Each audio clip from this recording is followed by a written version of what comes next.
Monday, September 16th, Trump made history on X during an X Space held by Rug Radio to discuss crypto and the World Liberty Financial launch, the DeFi crypto projects he's advising for.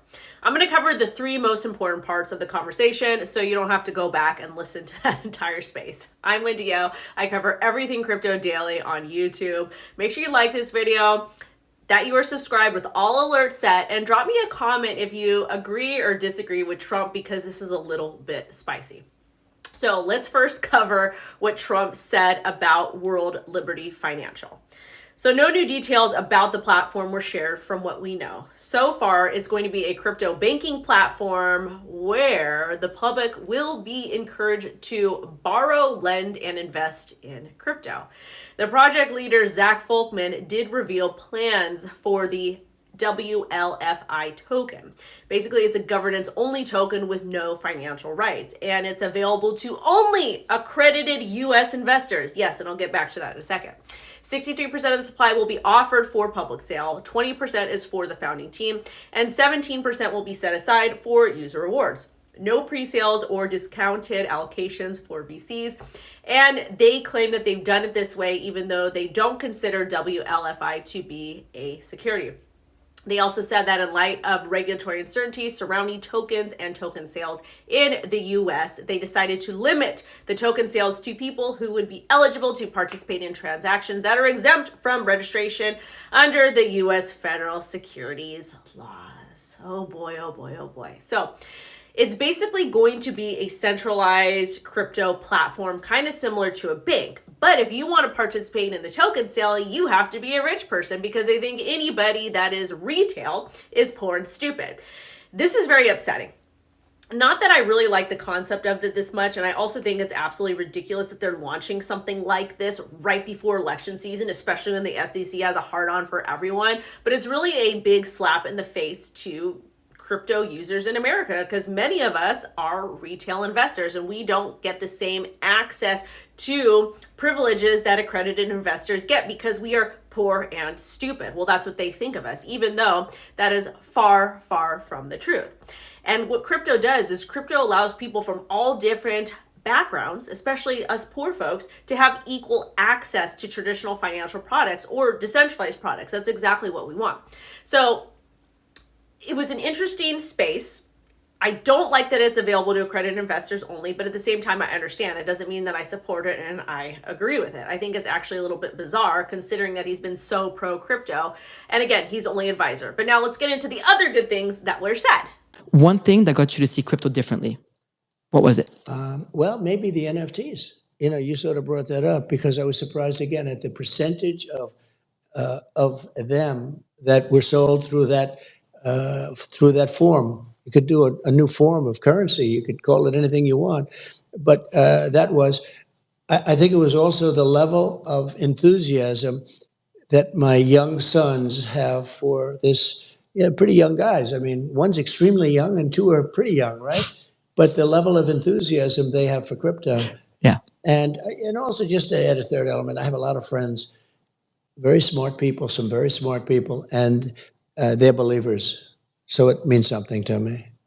So this clip about Trump talking about NFTs is absolutely bullish. The fact that NFTs got him to understand what crypto is, the importance of it, is absolutely amazing. And again, I think that all of Trump's NFT launches were done the proper way. They were marketed as digital collectibles. And again, this is important because at the end of the day, when we're in crypto, our responsibility is to help people that are non-crypto understand. And we were able to do so with NFTs. Not only did Trump make a little bit of money on it, made him a crypto holder, but it really kind of taught him or helped him get his feet wet when it comes to the crypto industry. And again, that's powerful and it's positive. And in the future, I think we're going to see a lot more digital collectibles being launched. And I think a great way to do this is with NFTs. It's basically the same as a tangible good, except an NFT can represent something that's not tangible or something that's tangible and essentially act as a real thing. So this is good. This is awesome. Love to see it.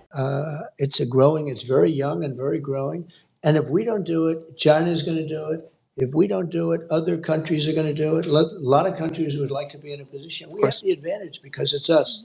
But you have a big advantage because it's me, because I do believe in it. I also know a lot of friends that are really into it. And my kids, I mean, Barron knows so much about this. Right. Eric, and Barron's a young guy, but he knows it. He talks about his wallet. He's got 4 wallets or something. And I'm saying, what is a wallet? Explain this to me. But he knows this stuff inside out. And Eric and Don know it so well. They do. It's almost like younger people know it a lot better than older people. But I have a lot of respect for them. They've shown great judgment, all of them. And I think you're onto something. You were onto it a lot sooner than most people. You know, it's sort of like it's a fledgling business, and yet it's a massive business, but it has a chance to really be something special. And when I do things, I notice a lot of crypto comes in. People pay with crypto. Oh, yeah. And you didn't see that even a year ago, 2 years ago. So I think it's really, it's big, and yet it's a fledgling compared to what it will be. So the last clip we just listened to was Trump talking about his son being super well versed in crypto, having these wallets, plus how excited people are about crypto, and it's exciting for him. So again, this is bullish and this is positive. However, it doesn't indicate if he is going to support retail in our fight against the predatory practices of the banks and the SEC and everything else we're up against in America.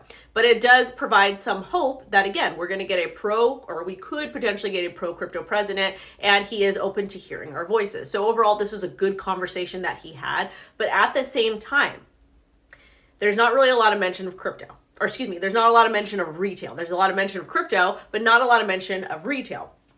But it is important to note that with World Liberty Financial, he does understand that they do have to launch it towards accredited investors or like institutional investors because of the scrutiny that we're getting from the SEC. So maybe going through this experience could potentially provide hope for us long term. Me personally, I don't believe anything anyone says. I need to see actions. So even though I'm not super excited about World Liberty Finance being only available to accredited investors, it is still a step in the right direction. However, I think that the timing to launch this was really bad, and I don't think that Trump should have been put on as an advisor. But at the same time, it is nice to actually see a pro-crypto candidate get on with somebody from crypto Twitter, Rug Radio, and talk really casually about crypto and how important it is ushering in the next generation. Because again, tech is here to stay. It's not going anywhere. And the same with crypto. And if we do not act now, we are going to get left behind. And again, I do believe that crypto does have the power to really help reverse some of the economic damage that we have seen in the United States of America and level that playing field out for people across the United States. Because with crypto, you can get equal access to different financial products, regardless if you're a retail investor or not. So drop a comment. Let me know your guys' thoughts. And again, thank you so much for watching this recap of the Trump space on X regarding Liberty Financial and, of course, his statements on crypto, NFTs, and all of that. Bye-bye.